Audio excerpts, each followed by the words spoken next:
If I close my eyes, I can still see that morning clear as a documentary rerun. The kitchen smelled like maple syrup. Dad was humming some ancient country song, and I was 6, sitting cross-legged on the counter because nobody had told me yet that countertops weren't chairs.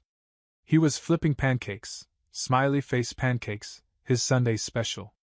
He'd dot chocolate chips into goofy expressions and say, "Trevor, this one looks like you before school." And I'd giggle like a cartoon character on too much sugar. That was the last morning anything felt safe. Because in the middle of reaching for the syrup, he stopped. Just stopped. The spatula clattered to the floor. He clutched his chest, his face folding into something I didn't have words for yet. Pain? Terror? The end? I remember Mom screaming his name like she thought volume alone could drag him back. But Dad never moved again. After the funeral, closed casket, polite neighbors pretending to care, our house felt enormous and empty all at once. Like it was trying to swallow me whole. Every corner smelled like Dad's aftershave, every creaky floorboard sounded like his step, and every time I passed the pancake griddle, I wanted to hurl it through a window. It didn't help that Mom moved on faster than an Amazon Prime delivery. Within a year, she met Richard. He was tall, polite, and so relentlessly patient he probably would have apologized to a door if it got in his way. He started coming over for dinner, then sleepovers, then suddenly he just lived there. His toothbrush appeared beside Mom's, his slippers in the hallway. At first, I thought maybe he'd just be a roommate who sometimes helped carry groceries. But then came the big announcement, made in the living room over takeout pizza. "Trevor, you're going to have a little brother." Like I was supposed to high-five them for replacing Dad with a baby in record time. Mom said it with this bright, performative smile that didn't reach her eyes. "Isn't that exciting?"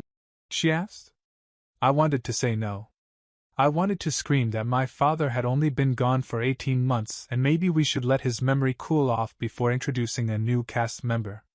Instead, I nodded because that's what you do when you're 6 and your world is spinning, and you don't have the vocabulary for grief. When Tommy was born, big head, loud lungs, already an attention hog, I felt like an extra in a movie about someone else's family. Mom was over the moon. Richard, too, although he never looked at me with the same bright wonder he saved for Tommy. I'd watch them through the cracked door, Mom cradling the baby like he was a Fabergé egg, whispering, "You're my precious boy." And somewhere in the back of my head, a small voice piped up, what was I then? The trial run? I tried to tell myself it would get better. That maybe once the novelty of a newborn wore off, I'd get some kind of normal back. But deep down, I knew the truth even then. The family I remembered was gone. Replaced by something shinier, newer, with less room for the kid who still cried himself to sleep, missing the man who made pancake faces.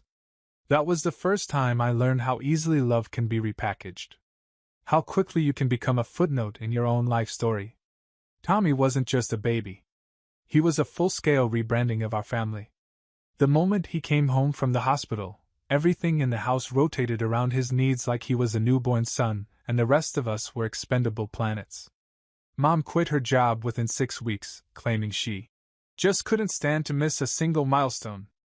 Never mind, she hadn't even noticed when I'd won 3rd place in the spelling bee or when I taught myself to ride a bike without training wheels because Richard was working late and Mom was napping. Tommy, on the other hand, had a baby book thicker than a college textbook. Every spit up, every gurgle, every smile was lovingly catalogued. Meanwhile, I was over here lucky if my peanut butter sandwiches had more than one slice of bread. I remember the first time I realized I was officially background scenery. I'd been standing in the kitchen doorway holding up a permission slip for a field trip to the Science Museum. Mom was too busy cooing at Tommy to notice me. When she finally glanced up, her expression was like I'd interrupted a sacred ritual. "Trevor, can this wait? Tommy's just discovered his toes." "Sure, Mom. I'll just go file this under important moments I wasn't part of." Richard tried to bridge the gap. He was the kind of guy who'd kneel to tie your shoelace even if you were perfectly capable of tying it yourself. Sometimes I'd catch him watching me with this sad, contemplative look, like he knew I was slipping through the cracks but had no idea how to stop it. One Saturday, he offered to take me to the hardware store. "We could build a birdhouse," he said, like he was trying to compensate for the fact that every square inch of the house was dedicated to Tommy's toys, Tommy's clothes, Tommy's squeaky baby swing that played "Twinkle, Twinkle, Little Star" on an endless loop. I agreed, if only because it felt nice to have someone look at me with anything other than distracted pity. We spent 2 hours picking out nails and paint, and I caught a glimpse of something I hadn't felt in a long time: normalcy. I didn't even mind when the cashier asked if Richard was my dad, and he hesitated just a second too long before saying yes. But when we got home, Mom was waiting by the door, Tommy perched on her hip like a living trophy. "You didn't ask before you left," she snapped at Richard, her voice sharp enough to shave with. "What if Tommy needed you?" Richard opened his mouth, then closed it. He set the birdhouse kit on the table, looked at me, and tried to smile. "Next time," he said quietly, but we both knew there wouldn't be a next time. That was the pattern. If Tommy needed something, even if it was imaginary or trivial, everything else stopped. My forgotten lunches became routine. I'd sit in the cafeteria eating dry crackers, trying to pretend it didn't matter. If I ever dared ask why she'd forgotten me, Mom would blink like the question hadn't occurred to her, then say, "I'm doing my best, Trevor." Sure. Her best. Just not for me. Sometimes I'd lie in bed at night and rehearse all the questions I wanted to ask her. Did you ever love me the way you love him? Was I ever enough before he came along? But I never asked. Because deep down, I was terrified of the answer. I knew then what I hadn't wanted to admit the day Dad died. Our family was only held together by his big, clumsy heart. And without him, it was just a hollow stage set where Tommy got all the lines and I was left holding the props. By the time I was 12, the house looked like a shrine to Tommy's existence. His name was on everything: monogrammed backpacks, baseball caps, even a damn bathrobe. You'd think he was some tiny celebrity who needed constant branding in case he forgot who he was. Tommy didn't just get stuff, he got all the attention, all the patience, all the leeway. He'd throw tantrums so loud the neighbors probably filed noise complaints. Mom called them expressions of sensitivity. If I so much as rolled my eyes, I was ungrateful. Richard tried to hold the line. God, did he try. He'd take me out for burgers and give me those sad dad speeches about "hang in there, sport," while he stirred his milkshake with the vacant stare of a man rethinking all his life choices. One night, I was sitting at the kitchen table doing pre-algebra. Tommy was sprawled across the couch in footy pajamas, screaming because the batteries in his toy fire truck had died, when Richard finally snapped. He turned to Mom, voice low but tight. "Jessica, you have 2 kids here. Not just one." Mom didn't even look up from the tiny fire truck she was shaking like a deranged maraca. "I'm aware, Richard." "Are you?" he said, gesturing toward me. "Because Trevor hasn't had a single afternoon where you didn't forget something. Homework, lunch, anything. But Tommy loses a toy, and the world stops spinning." Her head snapped up, eyes flaring. "You think I'm a bad mother?" "I think you're a mother to Tommy," Richard said. "And a roommate to Trevor." It was the first time I'd ever heard anyone say it out loud. My heart thudded so hard I thought it would crack a rib.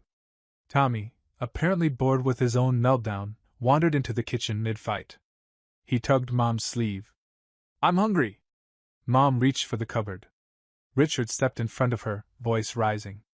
"This is exactly what I mean. You love her more than your own son," Mom shouted, jabbing a finger in his face. "You pretend you care about Tommy, but you're just taking her side." "Her side?" Richard echoed, incredulous. "I'm taking the side of a kid who's been ignored for 6 years." I wanted to sink into the floor. Maybe crawl under the fridge and live there forever. Tommy blinked up at them, then burst into fresh tears, an unholy shriek that rattled the cabinets. Mom knelt beside him, gathering him into her arms like he was a wounded puppy. She didn't even glance at me. Richard rubbed a hand over his face. He looked so tired, I half expected him to evaporate on the spot. When he finally spoke, his voice was quiet again, almost resigned. "I'm not doing this anymore." Mom cradled Tommy tighter, muttering something soothing. Richard met my eyes, and in that split second, we both knew the war was over, and Mom had won by default. She'd bulldozed every argument with the sheer force of her conviction that Tommy was the center of the universe, and the rest of us were lucky just to orbit him. I sat there pretending to study, blinking hard so nobody could see the way my vision blurred. It wasn't just that I felt invisible. It was that I'd finally realized no one was coming to change it. Not even Richard. He tried, and Mom had steamrolled him, same as she did everyone else. That was the night I understood this wasn't some temporary phase. This was my life. My mother had chosen her favorite. And it wasn't me. After that fight in the kitchen, the house turned into a tense, silent standoff. If you listened close, you could almost hear the creak of invisible fault lines running under the floorboards. Mom stopped talking to Richard unless she absolutely had to. She'd say things like, "Tommy needs a snack," without looking up from her phone, as if the sentence were just an unfortunate obligation. Tommy, predictably, thrived in the chaos. He sensed he'd become the golden ticket to winning every argument. He could spill an entire jug of orange juice across the couch, and Mom would sigh dreamily. "He's so spirited." Meanwhile, if I so much as forgot to rinse my cereal bowl, she'd sigh like I was single-handedly destroying civilization. But even as everything imploded, Richard started showing up more for me. Like he'd decided that if he couldn't make Mom see me, he'd at least make sure I didn't disappear completely. He signed me up for karate. The first time I walked into that dojo, scrawny, anxious, wearing a uniform that smelled like new plastic, I felt ridiculous.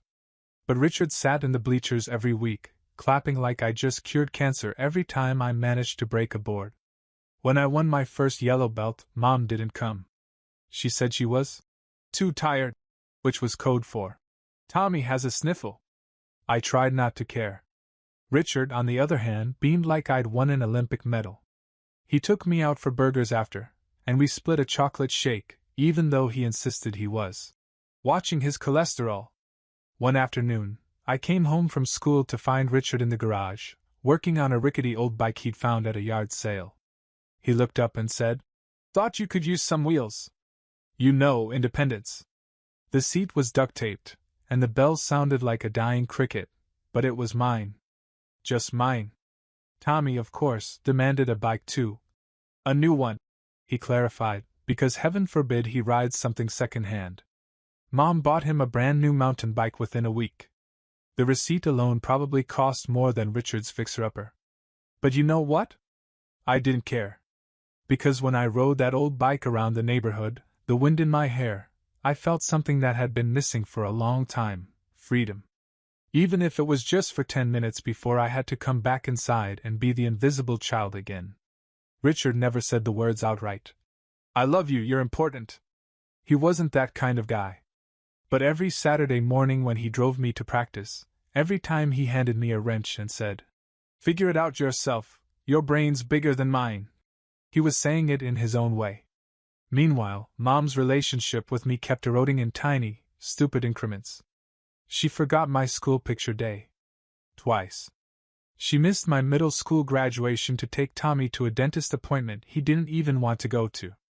I used to keep a tally in my head, how many events she'd skipped, how many times she called me by Tommy's name out of reflex. Eventually, I stopped counting. There were too many tick marks to track.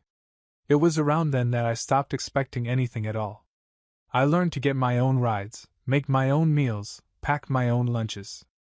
When other kids complained about their parents being too involved, I wanted to shake them. At least someone was paying attention. And while Richard tried to pick up the slack, even he couldn't fix it. He could teach me to ride a bike, but he couldn't teach my mom to see me. Sometimes, late at night, I'd hear him and Mom arguing in hushed voices behind their closed bedroom door. Richard's voice was low and sad. Mom's was sharp, always ending with, "You wouldn't understand. You're not his real father." Those were the words that stuck in my ribs like splinters. Not his real father. Like even Richard's care was conditional, something that could be revoked if he didn't toe the line. So I stopped hoping. I stopped wishing. And I started planning for the day I'd get out for good. Because if there was one thing karate taught me, it was how to stand my ground. Even if it meant standing alone. By the time senior year rolled around, I was basically a tenant in my own house. Mom spent 90% of her time fussing over Tommy. Did you remember your water bottle, sweetie? Do you have your hoodie? Like he was preparing for an Everest expedition instead of 6th grade. Me? I was background noise. The designated extra in the sitcom of their lives. Richard still tried. He was the one who drove me to campus visits, the one who triple-checked my FAFSA forms, the one who bought me a used laptop with a cracked corner, but a working keyboard. The night I got my acceptance letter to Marshall University, he hugged me so tight I thought my ribs would snap. Mom barely looked up from her tablet. "That's nice," she said, scrolling through Pinterest recipes she'd never actually cook. "But you know Tommy will be starting high school soon, and he'll need us." Us. Like she and I were ever a team. Graduation day was a humid June morning that felt like it was trying to boil us all alive in our folding chairs. Richard showed up in a press button-down, holding a gift bag that jingled with what turned out to be a keychain and a little leather wallet. Mom stood next to him wearing a bright blue sundress and the blank expression of someone who'd rather be anywhere else. When my name was called, Richard clapped so hard people turned around. Mom didn't bother to lift her hands from where they clutched her phone. She was texting the babysitter to make sure Tommy had eaten lunch. Afterward, we stood by the flagpole while my classmates took pictures with their entire extended families. I tried not to notice that Mom looked restless, glancing at her watch like my diploma was making her late for something important. Richard handed me the gift bag and said, "I'm proud of you, Trev. No one can ever take this away." Mom cleared her throat. "We should be saving money for Tommy. College isn't cheap." Richard's jaw tightened. "I already told you. I set aside money for both of them. Tommy will need it more," she insisted, as if I weren't standing right there. "He's still figuring things out." I almost laughed. Tommy had never figured out anything in his life that didn't involve a video game console. But instead of fighting, Richard just looked at me, his eyes tired but steady. "You have what you need," he said quietly. It was the closest thing to a blessing I'd ever get.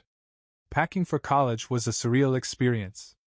I crammed everything I owned into 2 suitcases and a couple of garbage bags. Mom didn't help. She was too busy trying to console Tommy, who was pouting on the stairs because I was stealing all the attention. On move-in day, Richard rented a U-Haul for my tiny pile of belongings. Mom stayed home. "Too emotional," she claimed, which was rich coming from the woman who'd barely noticed I existed for the past decade. After we'd unloaded everything into my shoebox-sized dorm room, Richard hugged me one last time. "You deserve this," he said. "Don't let anyone tell you otherwise." I didn't cry until he left. Not because I was sad, more like relief so big it cracked something open inside me. That night, I lay on my new twin mattress, the springs creaking every time I breathed, and thought about how far away I finally was. For the first time in my life, I felt like I could exhale without worrying someone would tell me I was taking up too much air. Mom texted the next morning. "Let us know if you need anything. Also, Tommy's upset you didn't say goodbye properly." I stared at the screen, thumb hovering over the keyboard. Then I locked my phone and slid it under my pillow. Tommy would get over it. I had bigger things to care about now. College was like stepping onto another planet. On this planet, nobody knew I was the kid who grew up invisible in his own house. Nobody cared that my mom forgot half my birthdays or that my stepbrother threw tantrums because he couldn't get the newest gaming console on launch day. I dove into my coursework like a man possessed. While other freshmen were discovering beer pong and questionable romantic choices, I was pulling double shifts in the library and working part-time in the campus print shop. Some nights I fell asleep with my cheek mashed into a highlighter streak textbook, dreaming about a future that felt, finally, like it belonged to me. When I graduated with honors, I didn't bother sending Mom an invitation. Richard came anyway, standing in the back in his same reliable button-down, clapping until his hands turned red. After the ceremony, he took me out for dinner at a diner with cracked vinyl booths and a neon sign that buzzed like a dying bee. "I knew you'd do it," he said, raising his coffee mug. "I just wish your dad could see you." It was the kind of thing that stuck in my throat like dry bread. Meanwhile, Tommy's life had all the momentum of a stalled shopping cart. He never left home.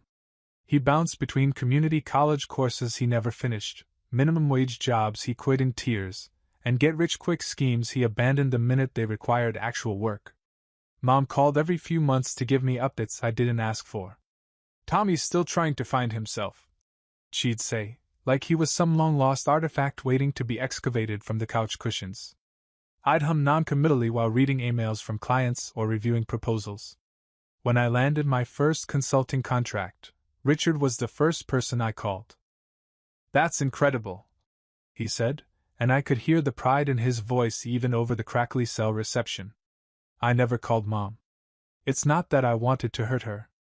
It's that she'd never bothered to learn what success looked like for me, so why should I waste energy explaining it? 2 years into running my own business, I moved into a decent apartment in Columbus. Nothing fancy, but the kind of place with hardwood floors and a kitchen that didn't smell like old socks. I bought furniture that wasn't secondhand. I hung pictures on the walls. It felt like a life. My life. Occasionally, Richard would visit. He'd stand in the doorway, looking around like he'd stepped into another dimension. "You did all this yourself," he'd say, sounding amazed every time. And I had. No handouts. No shortcuts. No pity. Meanwhile, Mom kept calling, her voice bouncing between fragile and defensive. "Tommy's having a rough patch," she'd say, as if a rough patch could last 7 consecutive years. Rough patch? The guy was 25 and still living in his childhood bedroom, surrounded by Cheeto dust and participation trophies. Once, she asked if I could help him find a direction. I almost told her he already had a direction, directly backward. Instead, I said I was busy. Richard, ever the optimist, kept trying to nudge Tommy towards something, anything, productive.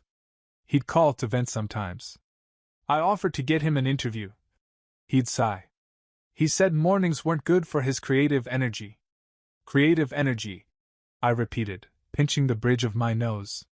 Sure. That's what we're calling it now. It would have been funny if it wasn't so predictable. The older I got, the clearer it became. Tommy was never going to change. Mom was never going to see it. And no matter how many late-night phone calls or teary conversations Richard had with her, she'd keep insisting her baby just needed more time. More time.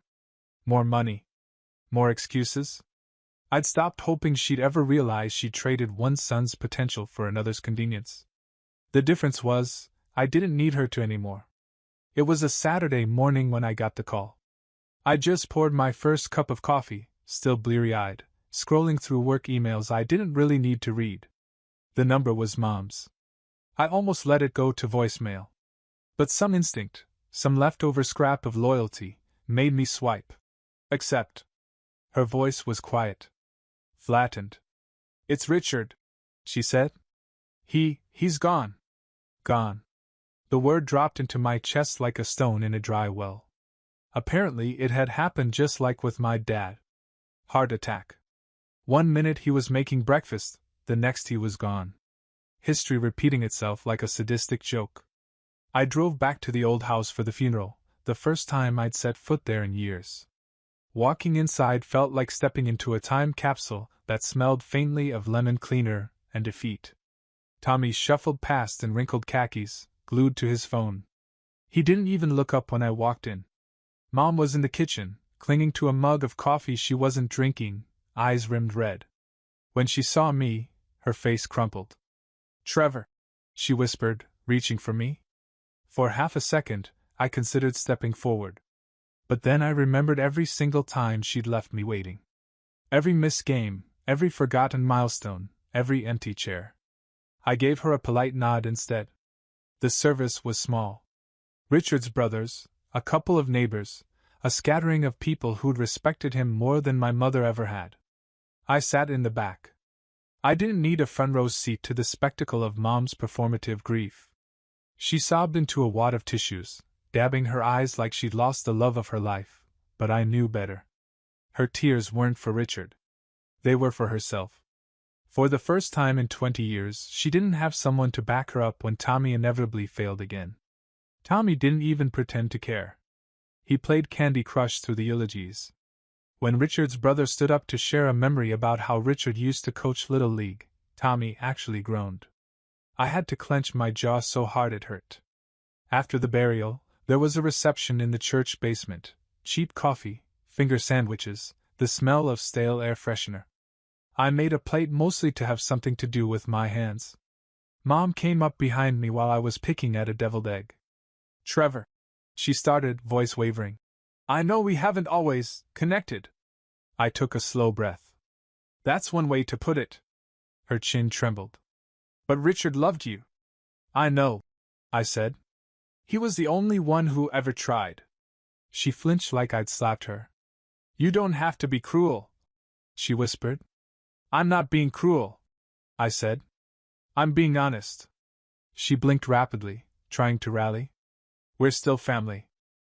I looked around the room, at Tommy slumped in a chair with a paper plate balanced on his gut, at the half-empty coffee urn, at the sagging balloon arch someone thought would be festive, and realized something profound. Family wasn't just blood. It was who showed up. Who stayed.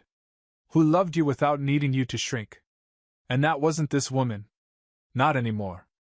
I set my plate down, nodded once, and walked out into the gray afternoon. The sky was overcast, the air heavy with the threat of rain. It felt fitting. I drove back to Columbus with the windows down, letting the cold wind sting my face. I didn't cry. I'd already buried the only father I ever had. 3 months after Richard's funeral, I got the email. Subject line: help. It was from Mom, and it was exactly as subtle as you'd expect. She'd run out of money, shocking, I know. Richard's pension was gone, the life insurance payout squandered on Tommy's business ideas, which, as far as I could tell, consisted of buying gaming chairs and reselling them at a loss. I'd known this moment was coming since the day I left home. The second Richard wasn't around to pick up the slack, she was going to come crawling to me. And like a fool, I said yes. I sent $1,500 a month. Told myself it was temporary. That I was doing the decent thing. It wasn't long before Tommy's girlfriend moved in, Candy, a woman whose entire personality seemed to be built on Instagram filters and an entitled smirk. She called me once to ask if I'd consider upping the contribution. Because they were trying to start a family. I almost laughed. But there was nothing funny about watching my bank account drain into that black hole of irresponsibility. I kept telling myself it would get better. That they'd figure it out. Then Mom invited me over to talk. I hadn't been back since Richard died, but curiosity won.